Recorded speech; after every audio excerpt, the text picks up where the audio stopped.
Harry Potter and the Chamber of Secrets, Chapter 18, the last chapter, Dobby's Reward.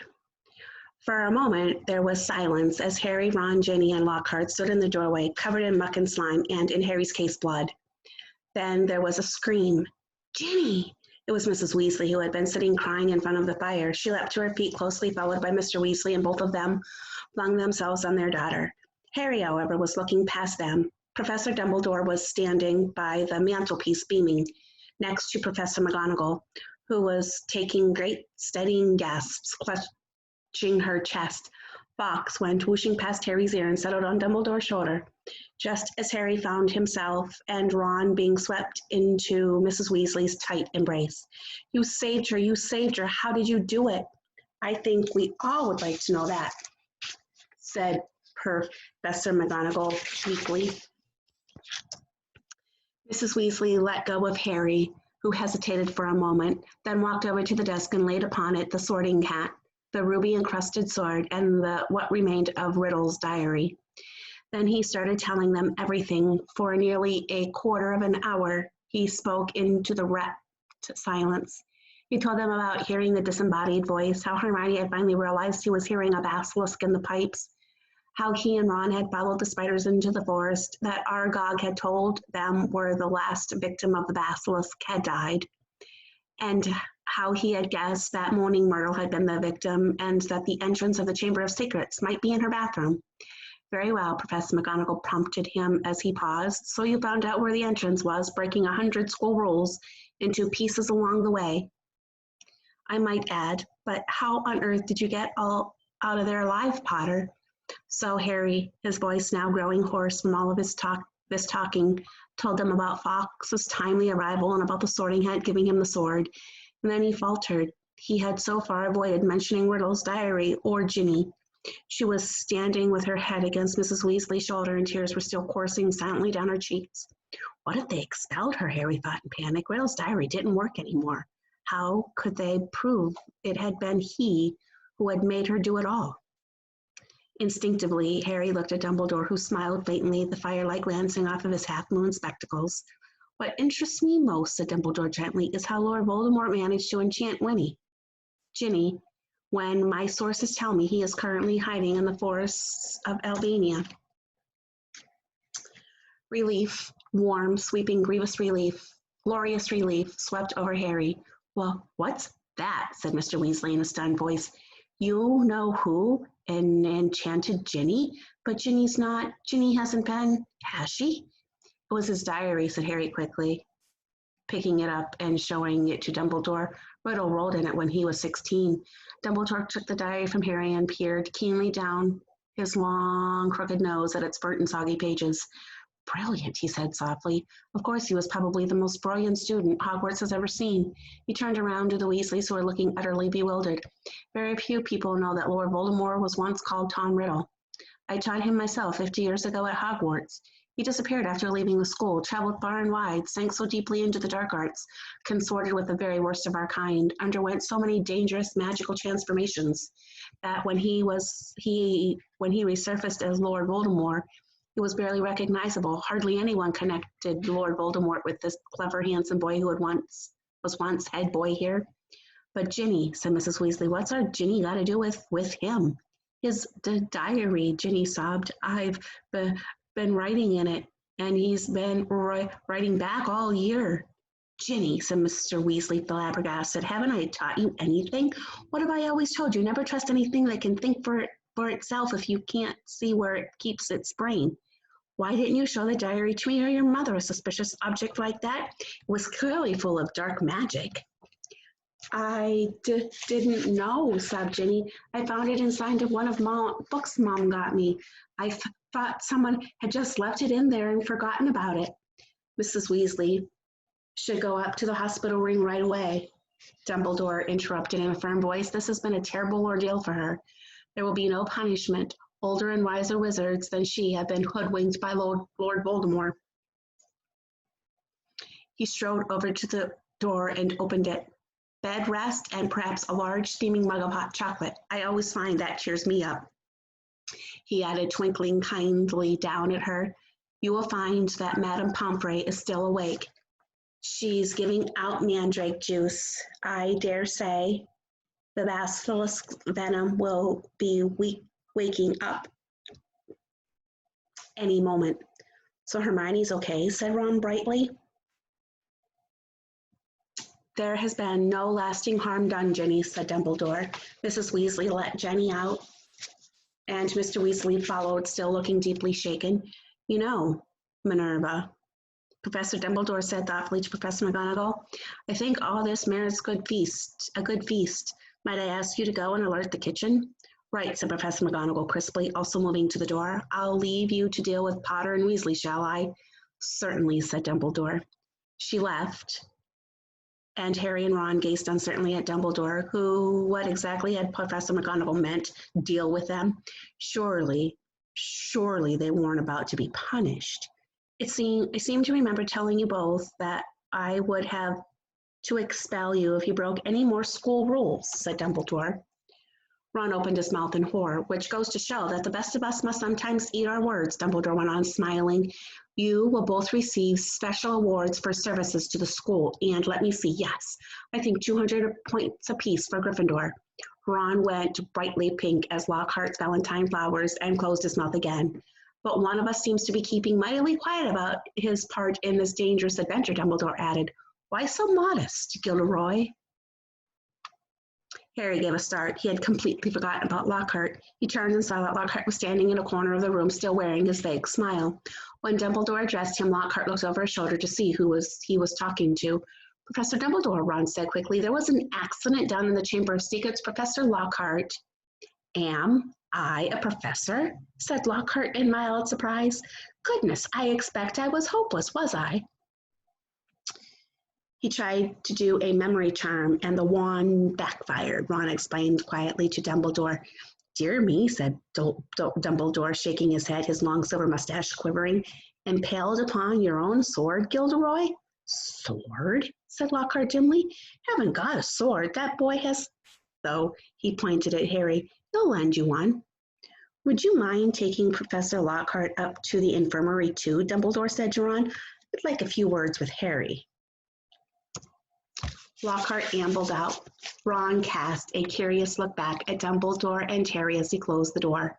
Dumbledore crossed to one of the chairs by the fire. Sit down, Harry, he said, and Harry sat, feeling unaccountably nervous. First of all, Harry, I want to thank you, said Dumbledore, eyes twinkling again. You must have shown real loyalty down in the chamber. Nothing but that could have called Fox to you. He stroked the phoenix, which had fluttered down onto his knee. Harry grinned awkwardly as Dumbledore watched him. And so you met Tom Riddle, said Dumbledore thoughtfully. I imagine he was most interested in you. Suddenly something that was nagging at Harry came tumbling out of his mouth. Professor Dumbledore Riddle said I'm like him. Strange likenesses, he said. Did he now, said Dumbledore, looking thoughtfully at Harry from under his thick silver eyebrows. And what do you think, Harry? I don't think I'm like him, said Harry more loudly than he'd intended. I mean, I'm in Gryffindor.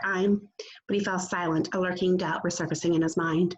Professor, he started again after a moment. The Sorting Hat told me I'd have done well in Slytherin. Everyone thought I was Slytherin's heir for a while because I can speak Parseltongue.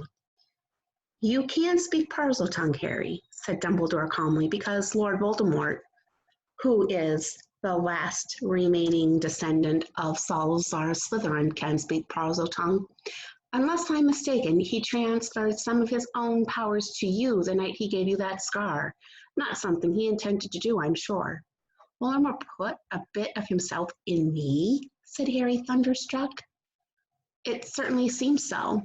So I should be in Slytherin, Harry said, looking desperately into Dumbledore's face. The Sorting Hat could see Slytherin's power in me, and it put you in Gryffindor, said Dumbledore calmly. Listen to me, Harry. You happen to have many qualities Salazar Slytherin prized in his hand-picked students.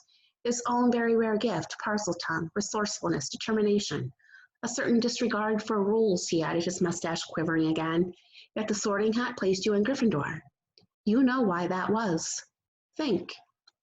It only put me in Gryffindor, said Harry in a defeated voice, because I asked not to go in Slytherin. Exactly, said Dumbledore, beaming once more. which makes you very different from Tom Riddle. It is our choices, Harry, that show what we truly are, far more than our abilities. Harry sat motionless in his chair, stunned. If you want to prove, Harry, that you belong in Gryffindor, I suggest you look more closely at this. Dumbledore reached across to Professor McGonagall's desk, picked up the blood-stained silver sword, and handed it to Harry. Dully, Harry turned it over, the rubies blazing in the firelight, and then he saw the name engraved just below the hilt. Godric Gryffindor. Only a true Gryffindor could have pulled that out of the hat, Harry, said Dumbledore simply. For a minute, neither of them spoke. Then Dumbledore pulled open one of the drawers in Professor McGonagall's desk and took out a quill and a bottle of ink. What you need, Harry, is some food and sleep. I suggest you go down to the feast while I write to Azkaban. We need our gamekeeper back. And I must draft an advertisement for the Daily Prophet, too, he said thoughtfully. We'll be needing a new Defense Against the Dark Arts teacher. Dear me, we do seem to run through them, don't we? Harry got up and crossed to the door.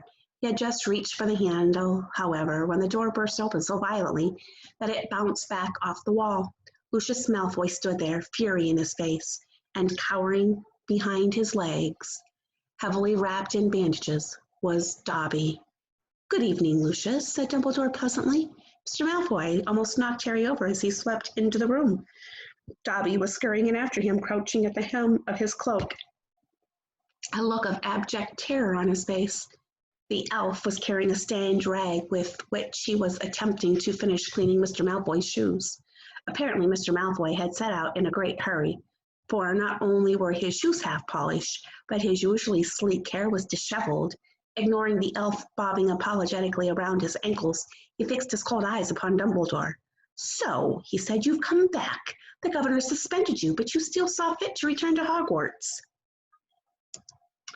Well, you see, Lucius, said Dumbledore, smiling serenely, the other 11 governors contacted me today. It was something like being caught in a hailstorm of owls, to tell the truth. They'd heard that Arthur Weasley's daughter had been killed and wanted me back here at once. They seemed to think I was the best man for the job after all.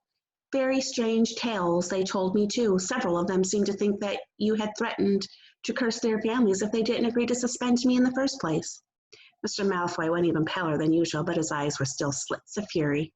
So, have you stopped the attacks yet, he sneered. Have you caught the culprit? We have, said Dumbledore with a smile. Well, said Mr. Malfoy sharply, who is it? The same person as last time, Lucius, said Dumbledore, but this time Lord Voldemort was acting through somebody else, by means of his diary. He held up the small black book with a large hole through the center, watching Mr. Malfoy closely. Harry, however, was watching Dobby. The elf was doing something very odd. His great eyes fixed meaningfully on Harry.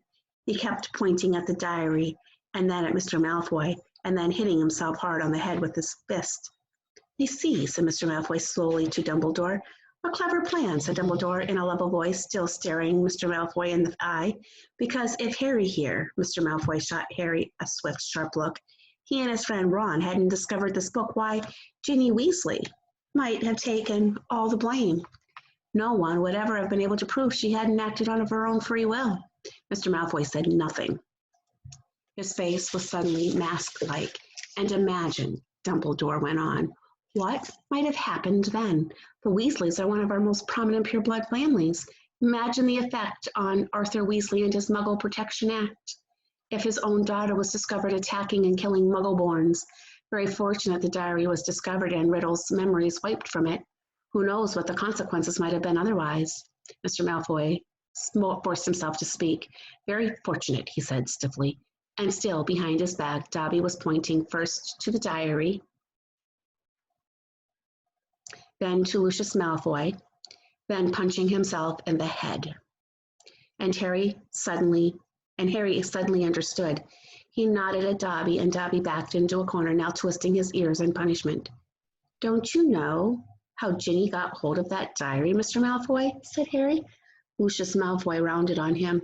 How should I know how the stupid little girl got hold of it, he said. Because you gave it to her, said Harry, in flourishing blots. You picked up her old Transfiguration book and slipped the diary inside it, didn't you? He saw Mr. Malfoy's white hands clench and unclench.